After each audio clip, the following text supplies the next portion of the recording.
time's come. It's swap time again. We're gonna put a beams into my 93 NA car, and this is pretty much first step. Gonna tear it down, at least all the external stuff, getting the wire harness off today to send it off to be modified. So it's hopefully gonna come back as a plug and play. Here we go. Gonna just start taking it apart. We'll see what we run into. So far it's all coming off very nicely, actually.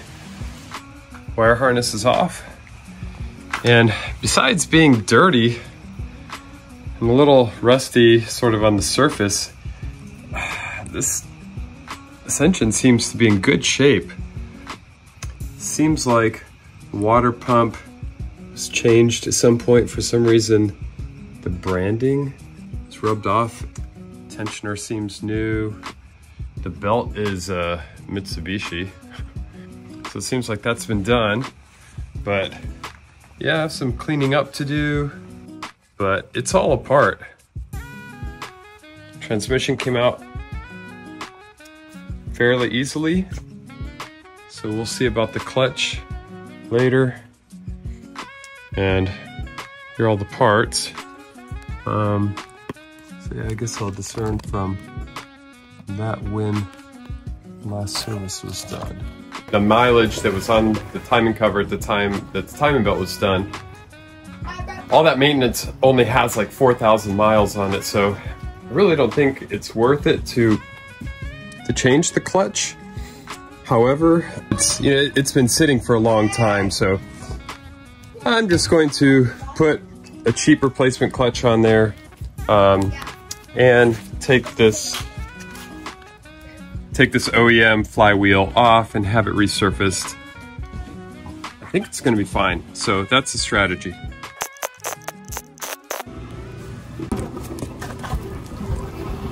Hey.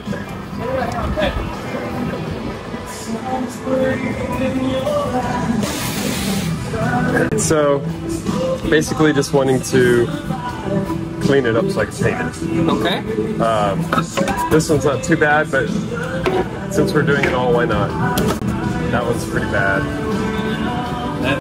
The header, of course, kind of cleaned up. Is that possible? All we can do is try. All right. And then resurfacing the flywheel. Okay, what's the flywheel out of? Oh, that's what size engine? It's a 2.2. Actually, you know what? The 3SGE might be a 2.0. Well, the point we're at today with this motor is just getting it all cleaned up, finishing off the edges, prepping for the new parts, new seals once they arrive, new hoses. What I've decided to do on this end of the motor is nothing. So apparently all this has been done recently. So I'm gonna leave all that intact. Trust that the front main seal's been done, and the water pump and oil pump are good, and the seals are good. As a matter of fact, I'm even gonna leave the oil pan on there because it's just clean and there's really no need at this point. I am gonna open up the oil filter just to make sure that there are no shavings in there and that it's clean. I'm gonna take the valve cover off, replace seals, clean and paint. I'm not gonna paint that, just clean it. It's gonna look great. So I got everything back from the machine shop where it was sandblasted, and got the flywheel back where it was taken down and stepped to the right spec. So I'm pretty excited about that, to have a very good condition OEM beams flywheel that's going back onto the motor. Yeah, some engine mount pieces that got cleaned up and painted. All the tin got sandblasted because it was kind of rusty. Painted it back with 2000 degree primer and 2000 degree paint. And so kind of risky move here, but same thing with the headers. Sandblasted them because they were rusty. Primer to a 2000 degree primer and went with 2000 degree super high heat white paint. So these are going to be hidden, but it's going in a white car, and I don't know, kind of cheesy, but kind of fun at the same time. So these parts are looking good, and definitely looking forward to putting them back on the motor when it gets cleaned up. Over here, the state of things is still in disarray. These are all the pending parts to clean and prep to go back on the motor. Just gonna clean up some of these components so that they match the rest of the motor in terms of looking nice. The clutch does not seem to be super worn. In fact, it's probably almost brand new, but I'm just throwing a new cheap clutch on there, just kind of OEM spec. And that's the state of things. All right, so I've picked up a couple interesting parts for the beams. Apparently these parts are either discontinued or at least super hard to come by, so I'm pretty excited that I got them.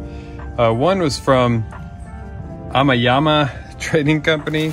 I guess it's a Japan direct platform, but I ended up getting this water hose, which I guess is the equivalent to the hose from hell for a 3S GT, but specifically for the beams. Unfortunately, it has the clamps missing, presumably like new condition at least, but anyway, it was in a package. But anyway, got that. And then the other one, the other part I got, haven't even opened yet.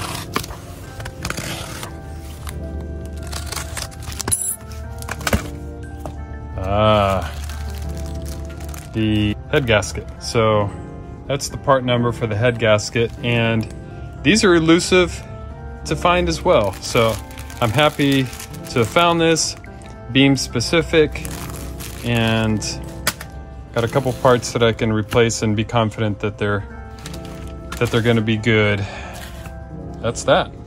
Some of these are beam specific parts, some of them are just parts to fit multiple cars. But here are the part numbers for the valve cover gasket, the O-ring for the oil cooler, oil filter, thermostat gasket, thermostat, a bypass hose here, which I'm still not sure if it's correct or if I even need it. This is a PCV valve grommet into the valve cover. I'm not sure that that's correct either. Rear main seal and the accessory belts.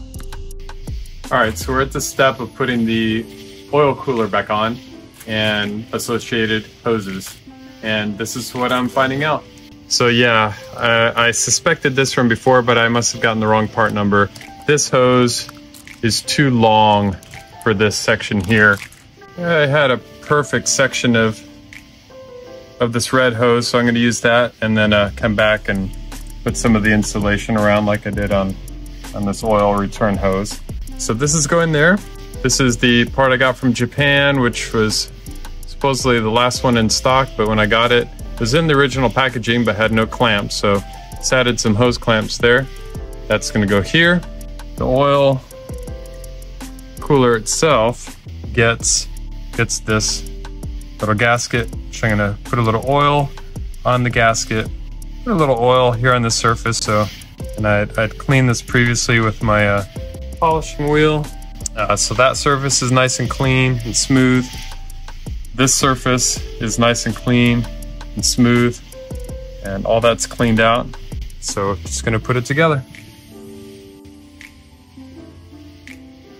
Found it easier to put the two hoses on first, and then we'll probably get the white hose on and then the red hose on, and then carefully get the main bolt through the cooler and thread it in nice and lightly until it catches, and then we'll tighten it down.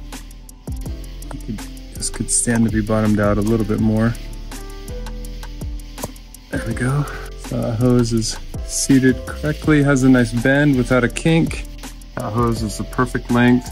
Hole is nice and centered. Yeah, we're good to go. I'm happy with that. Sweet.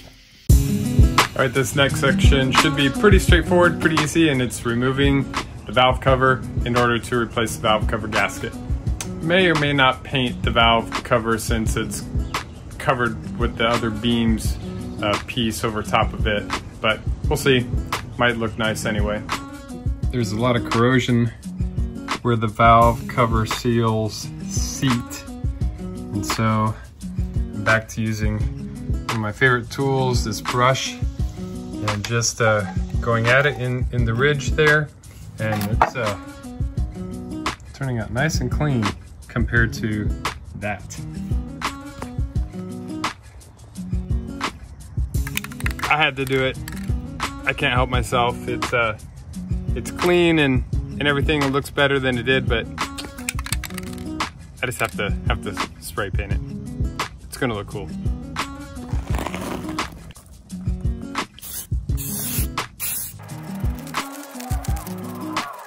All right, so the gasket surface is nice and polished up, ready for reassembly. But first, this motor's been sitting for 7, 8, 9, 10 years probably. So we're just gonna add some oil in here.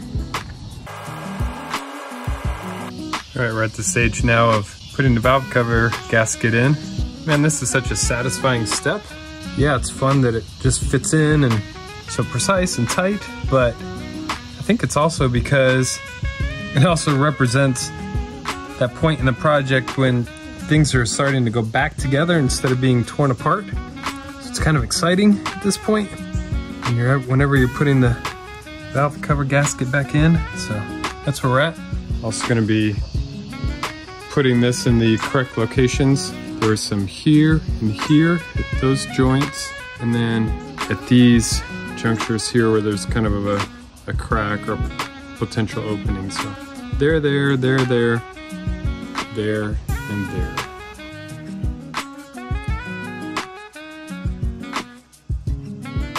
So this valve cover does have like a little tab here where it bottoms out, so the bolts do reach a point where they stop, which is nice. As they're going slowly tighter and tighter, they just reach a point where they stop. At that point, just give it a little bit more snugness, but obviously not using a whole lot of leverage with this 1/4 inch ratchet. I like that.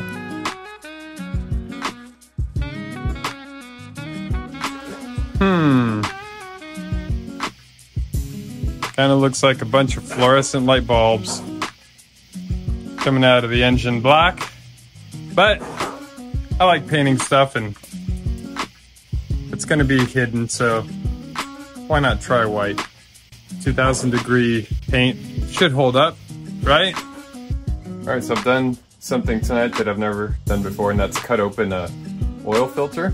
Thought it was a good step to do on this beams since I don't know anything about the motor and hasn't been run in 7, 8, 9, 10 years.